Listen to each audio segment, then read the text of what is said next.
Hey friends, if you wish to enable Dolby Atmos in Windows 11, then please watch this video. I will guide you through the process. Now it's not difficult. Here's what you have to do. First of all, search for Store in the Windows search bar and then go to the Microsoft Store and then search for the word Dolby here.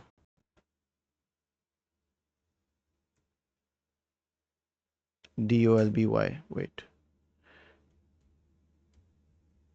And then hit enter and go to Dolby Access and then click on Get corresponding to this application. It will need a while to download and install on your system. Let it happen.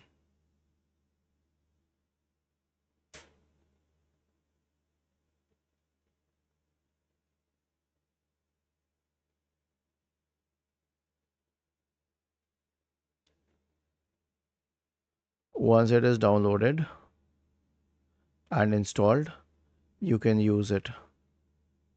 Was this helpful? If yes, then please subscribe to the channel. If not, then let us know in the comment section of the video on how we could help you further.